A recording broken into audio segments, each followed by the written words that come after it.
Please welcome the Vice President of the United States, Kamala Harris.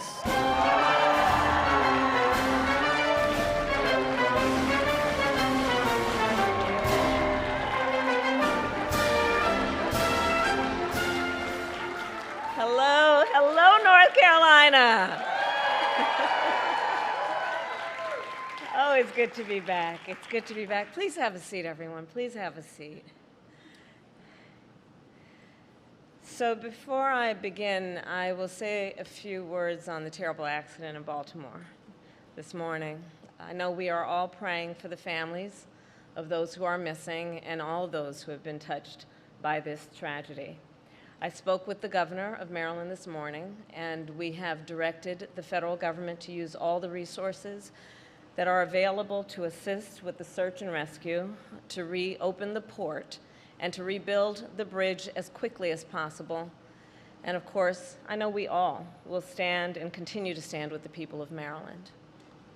And now I will discuss the reason why we are here today. So again, it is good to be back in this beautiful state. It is good to be here with my dear friend, Governor Roy Cooper.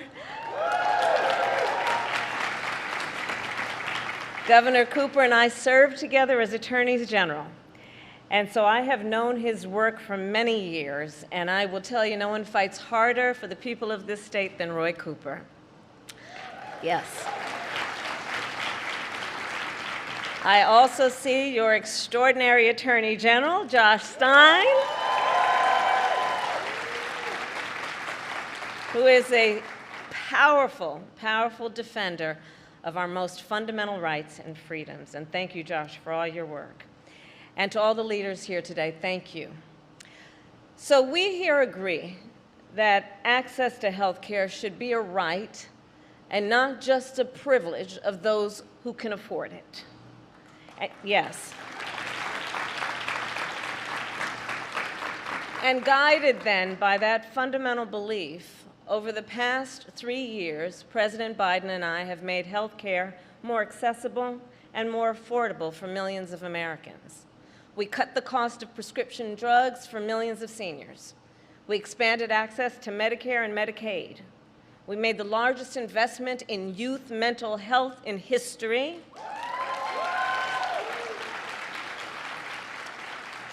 With 14,000 new mental health counselors in schools across our nation, including hundreds right here in North Carolina. And we strengthened the Affordable Care Act so that today, more Americans have health care coverage than ever before in the history of our country.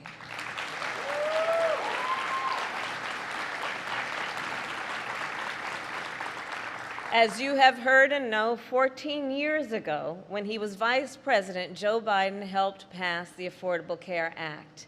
And he is without doubt one of our nation's greatest champions for affordable health care. 11 years ago, when I was Attorney General of California, I led 10 other state attorneys general to defend the ACA in the United States Supreme Court. And together, we have since signed up millions of Americans for affordable care. We have also taken on the crisis, the health care crisis of maternal mortality.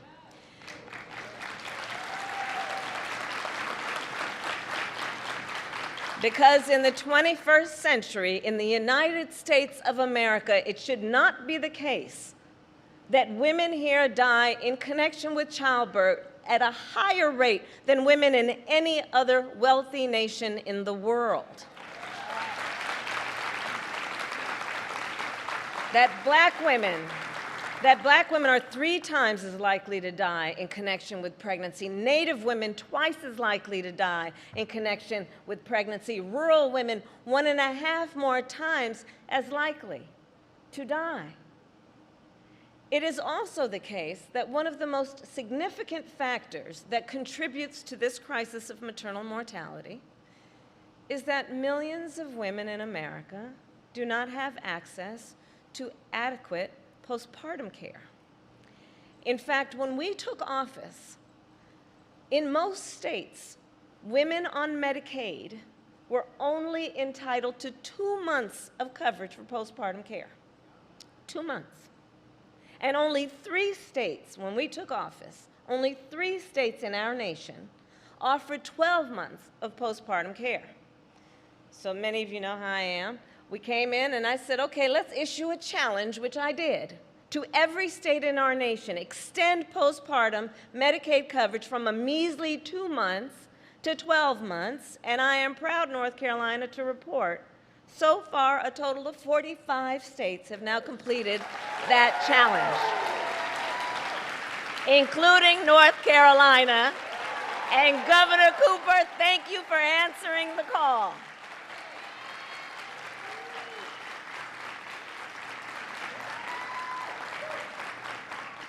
But while President Biden and I are fighting to expand access to affordable health care, there are extremists in our country trying to take away health care coverage or make it more expensive.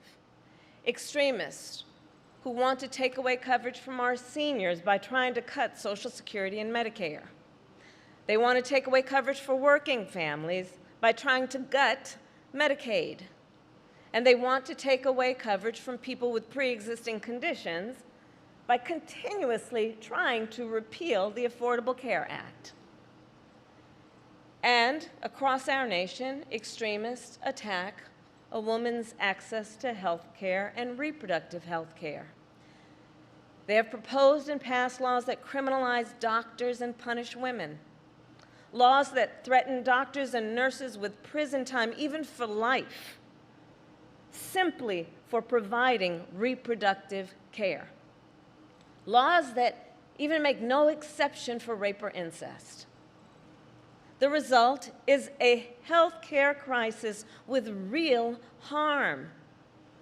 Consider, since Roe was overturned, I have met women who were refused care during a miscarriage. I met a woman who went to the emergency room and was turned away repeatedly because the doctors there were afraid they may be thrown in jail for helping her. And it was only when she developed sepsis that she received care. Earlier this month, I visited a clinic in Minnesota where I met with medical professionals, courageous and dedicated women who provide critical health care, who also see around our country that clinics just like theirs are being forced to close around our nation. And understand, the clinics that extremists are forcing to close, they provide so much more than abortion care. They provide breast cancer screenings, contraceptive care, PAPs, essential life-saving care being denied to millions of women across our country. So I'll end where I begin. Access to health care should be a right and not just a privilege. No matter who you are, where you live, or how much you earn.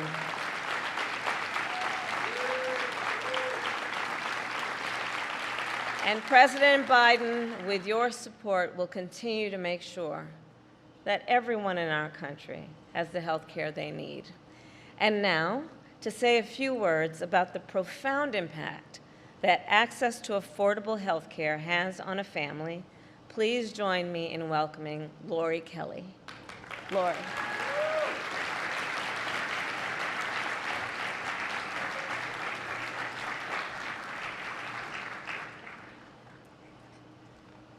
Good afternoon, everyone. Good afternoon.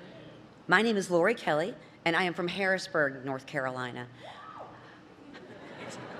I'm a mother of 3 and a grandmother of 6. After spending 16 years being locked out of affordable health care, today I stand in front of you having coverage now, thanks to Medicaid expansion in North Carolina.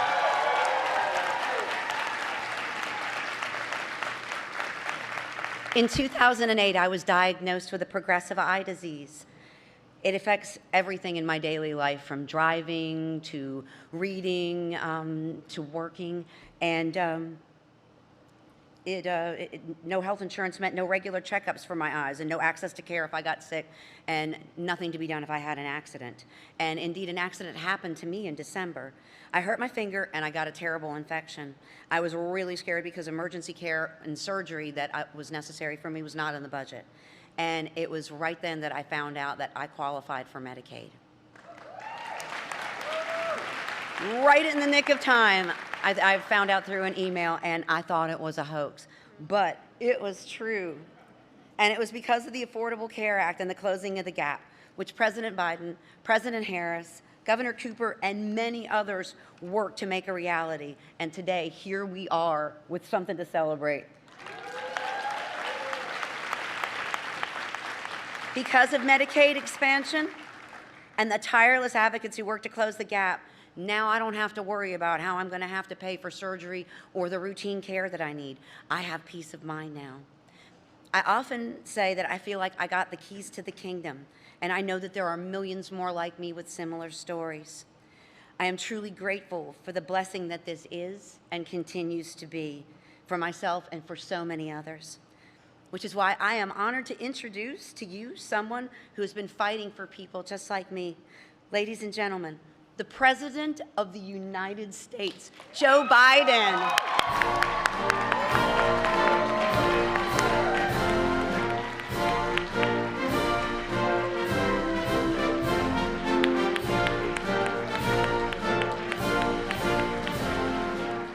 Hello, hello, hello, Raleigh.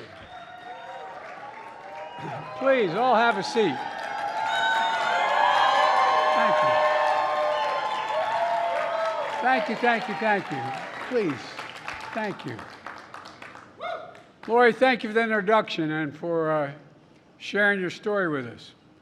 As a daughter, a mom, a granddaughter, grandmother, I should say, you're doing everything you can to care for the family and for yourself while still taking care of others in need. You're incredible, pretty incredible. And so is Kamala. She's really incredible. As Vice President of the United States, as Attorney General of California, Kamala always fought for people like Lori, who stood for the basic truth that health care is a right, should be a right, not just a privilege in America. And I want to especially thank your incredible Governor, Roy Cooper. And by the way, he is an incredible governor, and First Lady Kristen Cooper, for welcoming us today and for their friendship. You know, when I think of the Coopers, I think of one word, and I mean it sincerely. Highest compliment I can get anybody who's ever been elected to office. They have enormous integrity. They have enormous integrity.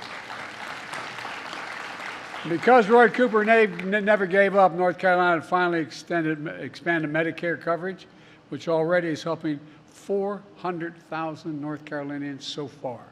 400,000. That all by itself is a heck of a legacy. I also want to thank your Attorney General, Josh Stein, who defended ACA and fought to expand Medicaid as well. He's an outstanding leader. And folks, look, speaking of great leaders and legacies, 14 years ago this week, I stood by President Obama when he signed the Affordable Care Act into law, Obamacare. And as many of you know, I thought it was a big deal.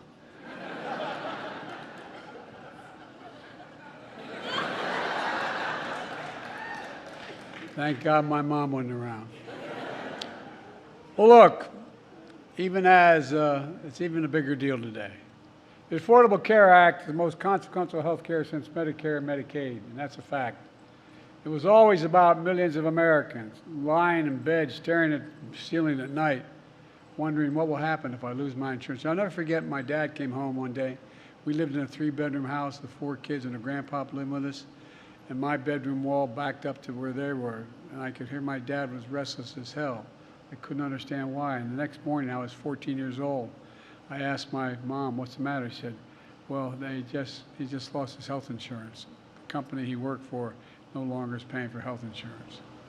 You know, there's a lot of people lying in bed at night staring at the ceiling, literally wondering what will happen if my spouse gets cancer or my child gets seriously ill. Will I have enough insurance? Can we afford the medical bills? Will we have to sell the house? What we're going to have to do? Because of all of you in this room and across the country We changed that and made the Affordable Care Act the law of the land.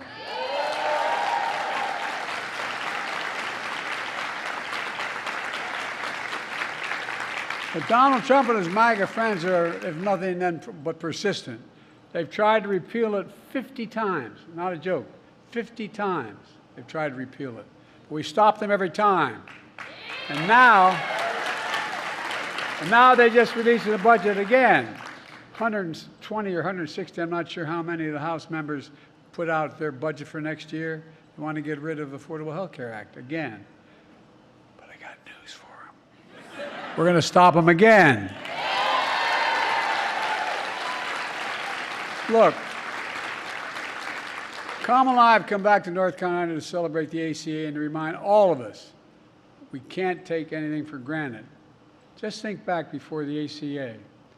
A patient with a heart disease, diabetes, or a child with asthma couldn't get coverage. Why? Because the insurance company considered those a pre-existing condition that allowed them to deny coverage.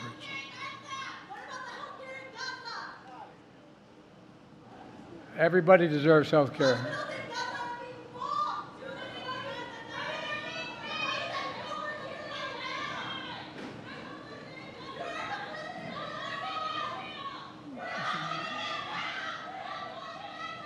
Be patient with them. They have a point. We need to get a lot more care into the causes.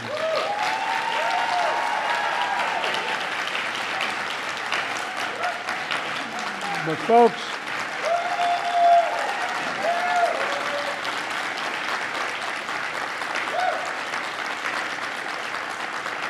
back to the subject at hand.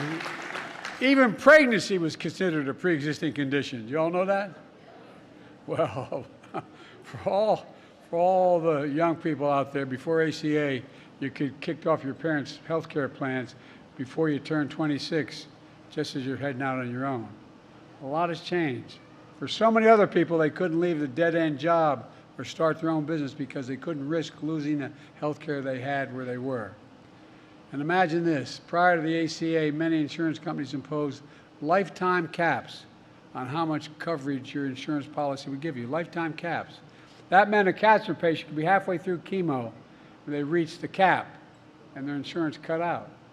No, I'm serious. I know it sounds hard to believe. None of you, pray God you hadn't had to go through that. But companies would stop covering and that life was put in danger. They just cut off the insurance. Think about that. At the most vulnerable point in your life, so many Americans heard these words, sorry, you're on your own. Look, for God's sake, this is the United States of America.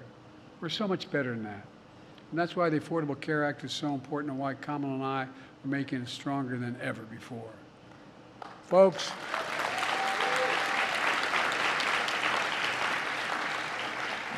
through laws I wrote and signed, the American Rescue Plan, Inflation Reduction Act, both of which not a single solitary Republican in the Congress voted for. I enacted tax credits to save an average of $800 per person per year, reducing health care premiums for millions of working families under the Affordable Care Act. Those tax credits expire next year. I'm calling on Congress to make that $800 expanded affordable health care tax credit permanent. Otherwise, millions of Americans with that coverage could lose their coverage. Folks, it's because we're making the ACA stronger, more affordable. ACA enrollment is breaking records. Today, everyone can get affordable coverage through the ACA. And 80% of the folks on the ACA plan can get a plan for $10 a month. $10 a month. 21 million people covered under ACA, a 75% increase just since Kamala and I came to office. And that includes over 1 million folks right here in North Carolina. And on top of that, more Americans have health care today than under any other president. And it's saving American taxpayers money. It saves money. They talk about what we're spending. It saves the taxpayers money. It's cheaper to pay for preventative mammogram than it is to treat a cancer. And today, 100 million Americans can no longer be denied health insurance because of pre-existing conditions, whether you get your insurance through ACA or not. Nearly 25 million low-income adults have gained Medicaid coverage because of ACA, including, as I said, 400,000 right here in North Carolina because of Roy Cooper.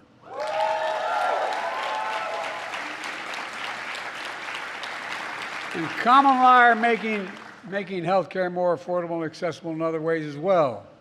Americans pay more for prescription drugs than anywhere else in the world. I could get you on Air Force One and you tell me if you have a prescription to fill out here in North Carolina. I say, I can fly to Toronto, to Berlin, to London, to Rome, and I can get you that same prescription from that same company somewhere between 40 and 60% less than you pay for it here. But through the Inflation Reduction Act, again, not a single Republican voted for it, we finally beat Big Pharma. Finally. For example, instead of seniors with diabetes paying as much as $400 a month for their insulin they so badly need, they now only have to pay $35 a month, period. And by the way, you know how much it costs to make that insulin? $10 dollars. Package it, everything, $12.50.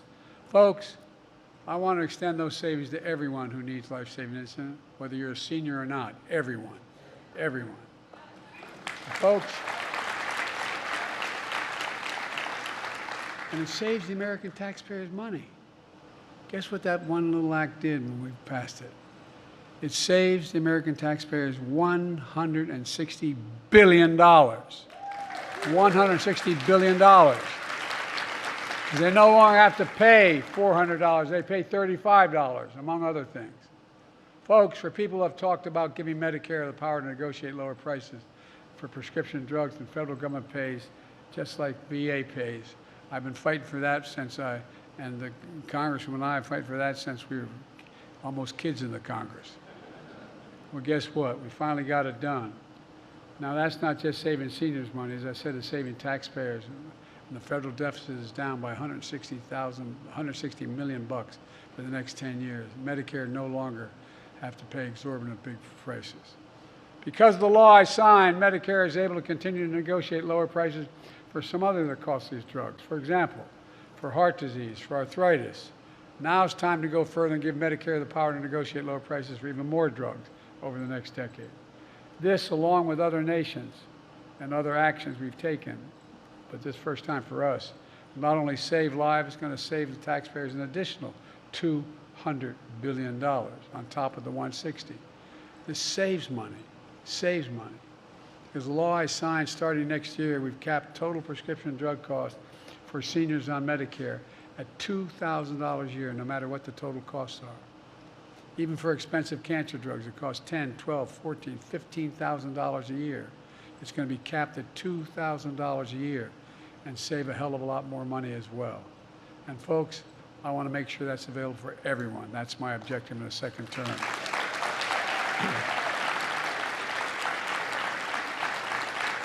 And by the way, the pharmaceutical company will still make billions of dollars. They're not going to go broke. Folks, here's the deal.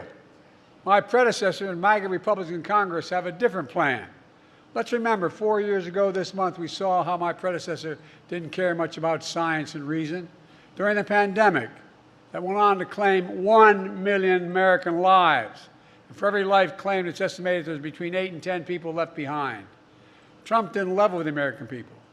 He told Americans all they had to do was inject bleach in themselves. Remember that? Not a joke. You'd think I'm making this up if you just take a real shot of UV light. Even before the pandemic, my Republicans in Congress were hell-bent on getting rid of the ACA. They came within one vote, but a close friend of mine, we used to argue like hell, but we spent a lot of time together over the years. But it failed because of my deceased friend John McCain going like this.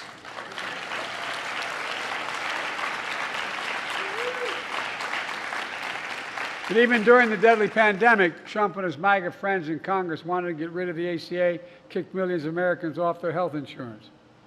It's sick. Now they want to, quote his word, terminate the ACA, as my predecessor says.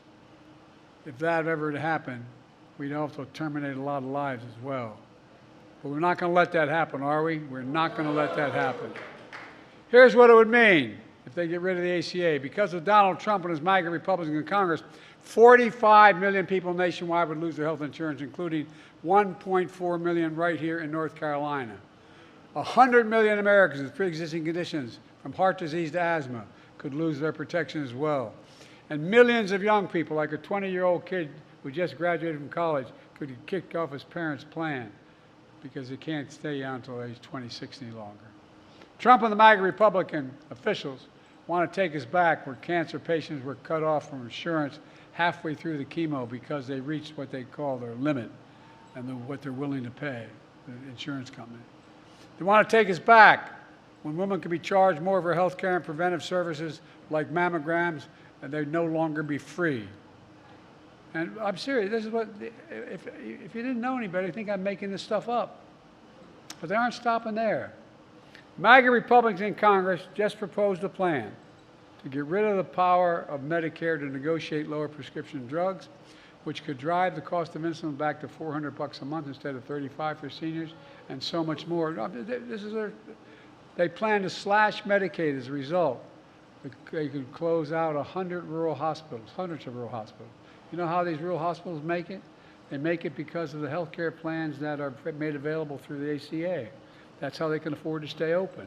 So many across the country, rural plants are closing because they couldn't keep it open. They couldn't afford to stay open. The Republican plan would deny millions of seniors with diabetes access to quality long-term care they get now under Medicaid. That includes 30 million children who now have access to Medicaid. They'd be at risk of losing that coverage as well. Trump also recently said about Social Security and Medicare. He said, quote, I'm quoting, "There's a lot you can do in terms of cutting, tremendous amount of things you can do if you cut." Right on cue, the same budget that the 180 House Republicans just proposed to gut Medicare and Medicaid. They'd also raise Social Security retirement age and slash Medicare, giving billions of dollars in tax breaks to the very wealthy instead. They proposed another $2 trillion tax cut. They raised the debt larger than anybody did in 4 years, and they're about to do it again if they win. I have a better idea. I'll protect Social Security and Medicare. Instead of giving the very wealthy another $2 trillion tax cut, I'm going to make sure the wealthy begin to pay their fair share of taxes to sustain this program. Folks, my predecessor and MAGA officials are going after seniors and people with disabilities and children. As we all know, they're going after women as well. Trump proudly says, quote, "After 50 years with no one coming close, I was able to kill Roe v. Wade." That's his statement. You've seen it on television. Well, he's talking about how Donald Trump killed Roe v. Wade. He says it has to be punishment for women exercising their reproductive freedom.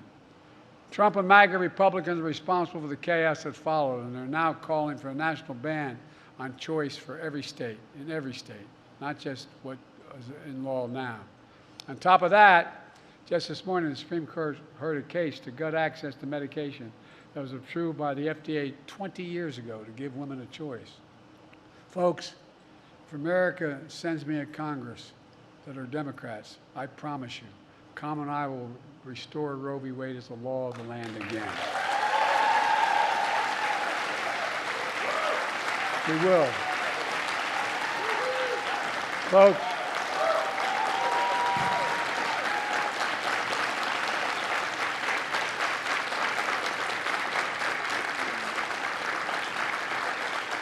Folks, let me close with this.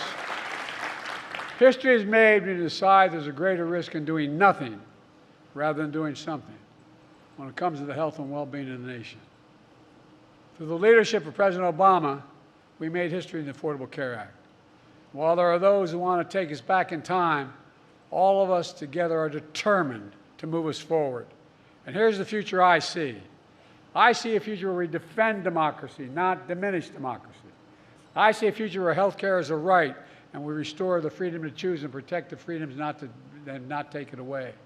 I see a future where the middle class finally has a fair shot and the wealthy begin to pay their fair share. Folks, you notice the leading economists aren't making much fun of Bidenomics anymore. They're thinking maybe it works to build from the middle out and the bottom up. The wealthy can still be very wealthy. You know how many billionaires there are in America? There's now 1,000 billionaires. You know what their average tax they pay? Federal tax? 8.2%. Anybody want to trade with a billionaire their tax rate? Well, guess what? If they just played 25%, it's not the highest bracket by a long shot. 25%. You know what that would do? That would raise $400 billion over the next 10 years. Imagine what we could do with that. We could fundamentally slash the federal deficit. We could make sure there's home care. We could do so many things consequential, including finally making sure that we take care of Ukraine from that butcher Putin. Look, I see a future where we save the planet from the climate crisis and our country from gun violence. Above all, a future for all Americans, for a country for all Americans. And I'll always be president for all Americans. I've never been more optimistic about our future. And I know I'm only 40 years old, times 2 plus 1. Look, we just remember who in God's name we are, and I mean this sincerely. I'll end with this. We're the United States of America. No, I'm serious. We're the United States of America. We're the only country in the world that's come out of every crisis stronger than we went in. The only country in the world. There is nothing beyond our capacity when we act together. Not a single thing. This is the United States of America. Let's get together and get it done. God bless you all, and may God protect our troops. Thank you, thank you, thank you.